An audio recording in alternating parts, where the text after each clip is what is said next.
Mainly যে কারণে আজকে এখানে সবাই একসাথে হয়েছি, যেটা হলো লাস্ট 2-3 মাস 4 মাসে কিছু কিছু ইনসিডেন্ট ঘটছে, যেটা নিয়ে প্রত্যেকটা প্লেয়ারের মনে একটা কষ্ট ছিল।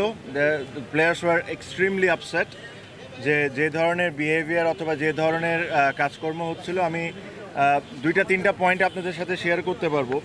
প্রথম কথা হলো তৌহিদ হৃদয়ের ইস্যুটা। তৌহিদ হৃদয়ের ইস্যুটা যেটা হইলো যে তার সাথে একটা মাঠে ইনসিডেন্ট হয়, ওকে 2টা ম্যাচের জন্য সাসপেন্ড করে।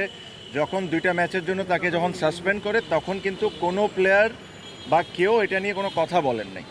আম্পায়ার, ম্যাচ রেফারি মিলে তাকে সাসপেন্ড করেছেন। হ্যাঁ, ব্যক্তিগতভাবে আমরা মনে করতে পারি যে ডিসিশনটা ওয়াজ হার্শ, বাট এটা নিয়ে আমরা কিন্তু কেউ কোনো সময় কোনো কথা বলি নাই। তার কিছুদিন পর দেখলাম যে 2 ম্যাচ থেকে 1 ম্যাচ করা হলো, এটা বিসিবির করেছে। তখনও আমরা কোনো ধরনের কোনো কথা বলি নাই। তখন তৌহিদ হৃদয় একটা ম্যাচ সাসপেন্ড ছিল, না খেলে তারপরে সে 2টা ম্যাচ খেললো। সো বেসিকলি ওর যে পানিশমেন্টটা ছিল সে কিন্তু অলরেডি সার্ভ করে নিয়েছে। এখন 2টা ম্যাচ খেলার পর কালকে শুনলাম যে তাকে আবার সাসপেন্ড করছে। এটা কোন রুলে, কোন দিকে, কিভাবে করছে, এটা আমার কাছে জানা নাই। সো এই জিনিস নিয়ে আমরা খুব ওয়ারিড ছিলাম। এটা actually it was very funny. কোনোভাবেই সাসপেন্ড হতে পারে না, বিকজ যে ছেলে অলরেডি সাসপেনশন হয়েছে, তাকে বিসিবি অ্যালাউ করেছে খেলার জন্য 2 ম্যাচ, তাকে আবার আপনি কিভাবে সাসপেন্ড করতে পারেন? সো এটা আমাদের একটা বড় পয়েন্ট ছিল। সেকেন্ডলি, কিছুদিন আগে আপনারা দেখেছেন যে গুলশান আর শাহিনপুকুরের ম্যাচে কিছু আনপ্লেজেন্ট ঘটনা ঘটেছে। আমরা এই জিনিসটা ক্রিকেট বোর্ডকে ভেরি ক্লিয়ারলি বলেছি যে দেখেন, যদি ওখানে কোনো ধরনের কোনো কারাপশন হয়ে থাকে বা কোনো প্লেয়ার কোনো রং ডুইংসে থাকে, আমরা সবাই চাই এটার শাস্তি হোক, আমরা এটার সাথে 100%। বাট তার মানে এটা না আর কাউকে এটার কোনো অধিকার নাই আপনি ওই 2টা ছেলেকে নিয়ে যায় মিডিয়ার সামনে তাকে দিয়ে অ্যাক্টিং করাবেন। এটা ওয়ার্ল্ডে কোনো অ্যান্টি কারাপশন বা কোনো জায়গায় এই নিয়ম নাই। আপনি ওই 2টা ছেলেকে বেজ্জত করবেন মিডিয়ার সামনে, সেম জিনিসটা অ্যাক্টিং করায়। So these are an insult towards cricketers. এই জিনিস নিয়ে আমরা এক ফোঁটাও হ্যাপি ছিলাম না। সেম জিনিস বিপিএলেও একটা ঘটনা ঘটেছে। 10 জনের নাম লিক হয়েছে বিসিবির ভিতর থেকে, 10 জনের ছবি দিছে বিভিন্ন মিডিয়াতে। এগেইন, ওখান থেকে কেউ যদি দোষী হয়, আমরা সব ক্রিকেটাররা চাই তার পানিশমেন্ট হোক, তার যতটুকু শাস্তি দেওয়া সম্ভব দেওয়া হোক। হোয়াট ইফ ওখান থেকে 2 জন নির্দোষ বা 8 জন নির্দোষ, এভাবে করে নামগুলো লিক করে দেওয়া publicly, it is again insult towards cricketers.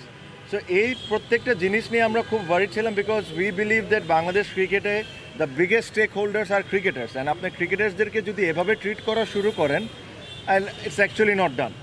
So এই জিনিস নিয়ে আমরা আজকে প্রেসিডেন্টকে রিকোয়েস্ট করেছিলাম আসার জন্য, উনি এসেছেন, সাথে আরও 2 জন বোর্ড ডিরেক্টর ছিলেন। আমরা লম্বা চড়া ডিসকাশন করেছি, আমাদের পয়েন্টগুলো আমরা ওনাদেরকে বলেছি যে এই পয়েন্টগুলো নিয়ে আমরা আপসেট। হৃদয়ের কেসটা বলেছি যে আমাদের কাছে কোনো সেন্সই মেক করে না। হ্যাঁ, প্রথম 2 ম্যাচ যদি সাসপেন্ড হয়ে যেত ফাইন, বাট 2 ম্যাচ সাসপেন্ড করে 1 ম্যাচ করে আবার 2 ম্যাচ খেলতে দিয়ে আবার 1 ম্যাচ সাসপেন্ড করা, এটা একটা আসলে মানে হাস্যকর ব্যাপার হয়ে যাচ্ছে। সো এই জিনিসগুলো নিয়ে আমরা তাদেরকে বলেছি যে আপনারা দ্রুত ডিসিশন নেন আর আমাদেরকে জানান, যেহেতু কালকে খেলা। আই এম শিওর ওনারা একটা সময়, আমার মনে হয় খুবই দ্রুত একটা ডিসিশন দিয়ে দিবেন। আপনারা সবাই হয়তো বা জানতে পারবেন, আমরাও জানতে পারবো। সো বেসিকলি এইসব জিনিস নিয়ে ছিল, এর চেয়ে বেশি কোনো কিছু না। সব ক্রিকেটাররা এক হয়েছে বিকজ অনেক লাস্ট 2-3 মাসে ইনসিডেন্টগুলো সবাইকে বদর করছিল। সো এই কথাগুলোই বেসিকলি হচ্ছে, এর চেয়ে বেশি কোনো কিছু না।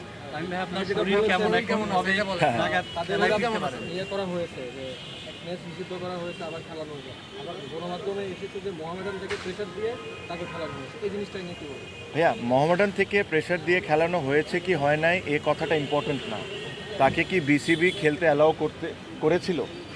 ইফ বিসিবি অ্যালাউড, তার মানে he has served his punishment. তো যে ছেলে একবার তার পানিশমেন্ট সার্ভ করে নেয়, 2টা ম্যাচ খেলার পর ওকে আপনি একই কেসের জন্য আবার কেমনে পানিশমেন্ট দিতে পারেন? সো এটা নিয়ে আমাদের ডিবেট হয়েছে, ওনাদেরকে আমরা সুন্দর করে এক্সপ্লেন করেছি যে আমরা কি ফিল করি। তারপরে ওনারা ওনাদের মতো সিদ্ধান্ত দেবেন। এটা হলো তৌহিদ হৃদয় ওয়াজ ওয়ান পার্ট, আদার দুইটা পার্ট আমি আই হোপ আপনাদেরকে খুব ভালোভাবে এক্সপ্লেন করছি। কেউ যদি কারাপ্ট থাকে, কেউ যদি কারাপশনের সাথে জড়িত থাকে, আমরা সবাই চাই তার শাস্তি হোক, but there is always a way. আপনি তাদেরকে পাবলিকলি হিউমিলেট করতে পারেন না, that is not right. Thank you. আমি আল্লাহর রহমতে ভালো আছি ভাই, আর ইনশাল্লাহ খুবই ভালো আছি, হেলদি।